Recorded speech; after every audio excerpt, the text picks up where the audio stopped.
Connaissez-vous les énergies de votre réussite? Allô tout le monde, Martin Latulippe ici, conférencier, auteur, coach et fondateur de l'Académie Zéro Limite. J'espère que cette vidéo-là vous retrouve dans une forme splendide. Et avant de vous partager aujourd'hui 6 clés tellement importantes pour poursuivre vos rêves, vos projets avec alignement, être dans la bonne vibration et à défaut de connaître cela, Dieu sait que j'ai passé des années à poursuivre des trucs qui semblaient vides, poursuivre des trucs dans lesquels je me démotivais rapidement après un fort enthousiasme au départ. Je veux en profiter pour vous remercier sincèrement pour vos commentaires sous les vidéos. J'aime beaucoup le dialogue respectueux, constructif que l'on a. Et évidemment, vos retours très positifs. Sachez que je suis extrêmement reconnaissant. OK? Maintenant, connaissez-vous vos énergies de la réussite? C'est tellement important. Je ne sais pas si ça vous est déjà arrivé de vous lancer dans un projet où vous avez eu un fort enthousiasme au début, mais par la suite, ça l'a tombé. C'est un peu comme si l'énergie a tombé. C'est un peu comme si la motivation et l'enthousiasme du départ a tombé. On a laissé place à de la démotivation. Est-ce que c'est vraiment ça, un sens de vide, de découragement, et ainsi de suite. Moi, je sais que ça m'est arrivé à maintes reprises. Ça m'est arrivé de me lancer dans des projets que je croyais que c'était une bonne idée. J'ai investi beaucoup de temps, d'efforts et d'énergie et finalement, je ne me réalisais pas, je ne me sentais pas nécessairement épanoui dans ces projets-là. Et j'ai cherché à voir comment je fais pour savoir si je m'investis dans les bons projets ou quels sont les ingrédients qu'il devrait avoir dans des projets pour maintenir la motivation, maintenir l'enthousiasme, maintenir cette vibration-là souvent que je ressens au départ quand je me lance dans un projet. Donc, je vous présente en fait 6 caractères énergiques. Et c'est important de connaître vos énergies à vous, au moins pour aller identifier vos top 3 et s'assurer que quand vous investissez dans un projet, que vous gardiez en tête que ces énergies-là, elles doivent être là. Vous devez vous poser la question, comment je peux avoir plus de cela dans mes projets? Parce que c'est ce qui fait que je suis en alignement, en vibration et que je suis en maintien énergique dans la poursuite de mes rêves ou de mes projets. OK? Donc, je vous les présente rapidement. Si vous voulez prendre des notes, moi, ça a littéralement transformé ma vie, mon impact, mes résultats et, il va sans dire, mon énergie. Première énergie, puissance personnelle. OK? On pourrait penser que c'est très yang, très masculin, mais c'est aussi très yin. Puissance personnelle, c'est quoi? C'est que vous avez ce désir-là, un besoin d'influencer. Vous avez ce besoin-là de vous réaliser, de transformer les choses, de vous sentir en confiance. On pourrait juger cette énergie-là, mais en même temps, il y a plein d'hommes, il y a plein de personnes qui ont ce besoin-là de se réaliser, de se sentir épanouis, de convaincre, d'avoir à transformer des situations ou des personnes. C'est une énergie qui les fait vibrer, qui les fait carburer. Et c'est la même chose pour une femme qui veut influencer ses enfants, qui veut transformer ses enfants. Donc, ça peut être autant yin que yang, mais dire, est-ce que lorsque je suis en puissance personnelle, que je me sens en confiance, que je transforme, que j'influence la situation ou les scénarios, que je me réalise, est-ce que je suis en vie, en énergie? Donc, ça, c'est une des énergies que l'on peut avoir. La deuxième énergie, une énergie que l'on voit souvent dans l'univers des projets, c'est l'énergie du succès ou l'énergie de la quête. Donc, puisqu'on a fait l'apologie du succès qui est très travailler fort, poursuivre, avoir des objectifs, se réaliser, il y a beaucoup de gens qui, au début, leur première relation énergique avec la poursuite d'un rêve, d'un projet, va être cette énergie-là. Hein? Quelle est cette énergie-là? C'est on veut se prouver à soi-même, on veut prouver aux autres. On veut être reconnu, on veut avoir l'approbation. Et attention, c'est vraiment important de ne pas juger ces énergies vibratoires de réussite. Moi, pendant des années, j'ai été dans cette énergie-là parce que c'est le niveau de conscience et de connaissance que j'avais. En raison des blessures de rejet, les blessures de manque d'amour, les blessures d'abandon que j'avais perçues dans ma vie, moi, je voulais prouver aux gens que j'avais ma place et que je pouvais réussir. Donc, pendant des années, ça a été mon carburant énergique. Ceci étant dit, j'ai réalisé que malgré l'accumulation de succès que ça pouvait m'apporter, il y avait un vide quand même. Et c'est là que je me suis mis peut-être à vouloir changer l'énergie. Si j'avais continué que dans l'énergie de la quête ou du succès, peut-être que j'aurais fait un burn-out, peut-être que j'aurais continué à accumuler, mais ma vie n'aurait plus de sens. Donc, il faut connaître ces énergies-là. Je ne sais pas si vous commencez un peu à voir. Il ne faut pas juger nos énergies. OK? Si vous avez besoin de la quête présentement, go, allez-y. Mais éventuellement, ce sera peut-être d'autres choses. Et n'oubliez pas, il faut connaître nos top 3. C'est surtout ça qui est important et les intégrer dans nos projets. All right?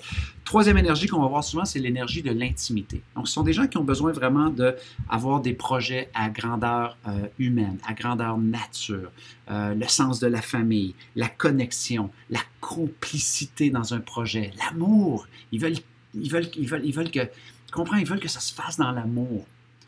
Alors, très souvent, si vous voulez améliorer vos finances, si vous voulez vous lancer dans un projet, mais que vous n'avez pas ce sens de complicité-là, de famille, d'amour, et que c'est une énergie importante pour vous, bien, très souvent, ça se peut que vous allez vous lancer dans un projet, mais que ça va tomber en énergie rapidement. Pourquoi? Parce que vous avez peut-être perdu cette connexion-là énergique avec une vibration qui est très importante pour vous, qui est toute cette notion-là de l'intimité.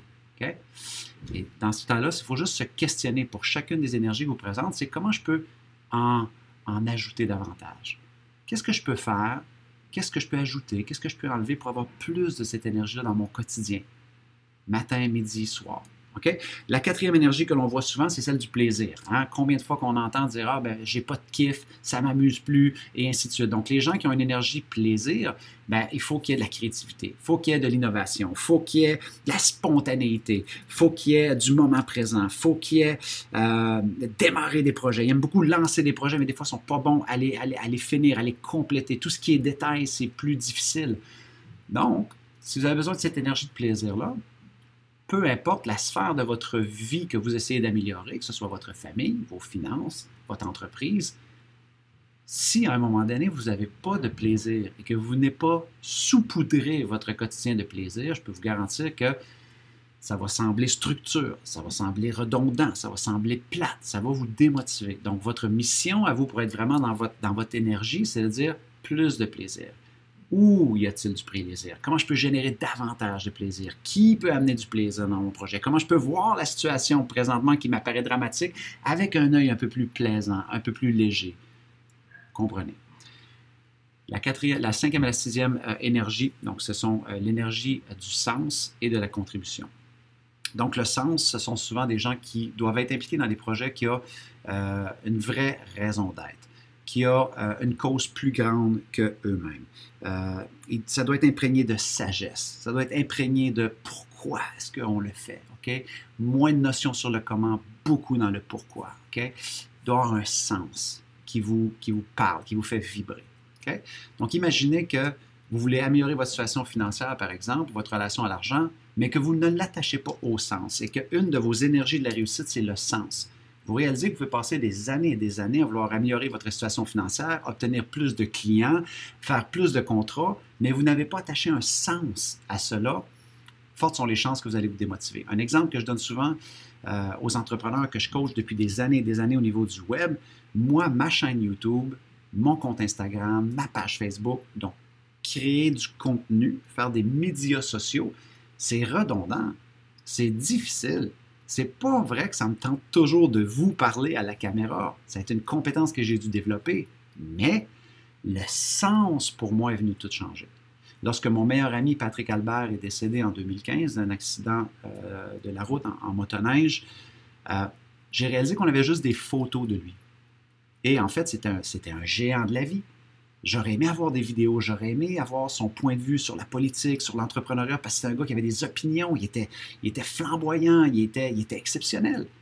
Et là, je me suis dit, attends, et si mes médias sociaux devenaient mon héritage humain? Et si mes médias sociaux devenaient la librairie à travers laquelle, si jamais il m'arrive quoi que ce soit, mes enfants peuvent aller s'asseoir et écouter qu'est-ce que papa pensait de X, Y, Z. Vous voyez comment j'ai pris un truc qui peut paraître très froid, très technologique, très dans l'ego de toujours produire du contenu. Non, pour moi, c'est une véritable mission. Pour moi, ça a un sens parce que pour moi, l'énergie du sens est extrêmement importante dans la poursuite de mes projets. Sinon, j'y trouve pas mon compte. Ça me dit absolument rien.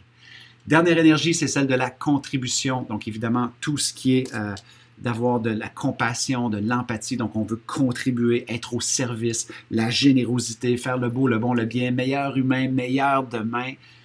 Ben, contribution, il y a des gens que si, encore une fois, les projets dans lesquels vous investissez ne contribuent pas, votre moteur va manquer d'essence. Donc, et ce qui est super important de retenir ici sur les 6 énergies, c'est de ne pas juger l'énergie qui vous fait vibrer, de vous autoriser de vibrer à l'énergie qui vous parle présentement et de canaliser sur cette énergie-là parce que c'est le besoin du moment et c'est ce qui va vous permettre d'évoluer dans vos projets présentement. Pourquoi je dis ça? Parce que souvent, les gens vont juger, vont mettre une lentille pour juger leur énergie. Donc, par exemple, si vous êtes dans la contribution, là, vous allez dire, oui, mais attends, je ne ferai pas de sous avec ça, ou ça ne fait pas de sens. Combien de fois que des gens m'ont dit, Martin, ton projet d'écrire un livre pour un petit garçon qui a le cancer bénévolement et de donner 100% des profits aux enfants malades, ça ne fait pas de sens. Oui, mais souvent, ça ne fait pas de sens. Mais ne pas le faire, ça fait encore moins de sens. Il faut que je m'autorise de le faire. Ça me parle, ça me fait vibrer. J'y vais, je vais aller investiguer. OK? Contribuer, des fois, il faut réaliser que, hey, pourquoi que je m'empêche de contribuer? Pourquoi j'écoute les autres qui me disent, il n'y a rien à gagner là-dedans, il n'y a rien à faire, à quoi bon faire? Et si on est dans une énergie, par exemple, de la quête et du succès, est-ce que vous allez vous juger de dire, ben, se prouver, c'est être dans l'ego, c'est pas vraiment bon, je vais être reconnu, pourquoi? Si c'est l'énergie du moment, il faut aussi respecter l'énergie du moment.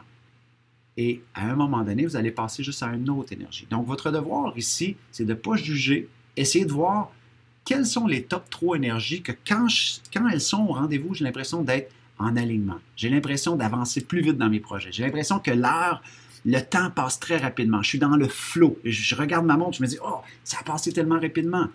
Ça, c'est des façons de juste être à l'écoute et d'écouter, d'observer pour être capable de répondre sur quels sont mes niveaux énergiques de réussite. Parce que le plus que vous connectez sur ces niveaux-là, au moins vos top 3, vous allez voir que ça va vous rapporter énormément dans votre quotidien. Alors voilà, j'ai pensé que je vous partagerais cela parce que lorsque moi j'ai été exposé à ça, ça m'a donné un peu comme une cible énergique de dire oui à des projets et de dire non à des projets.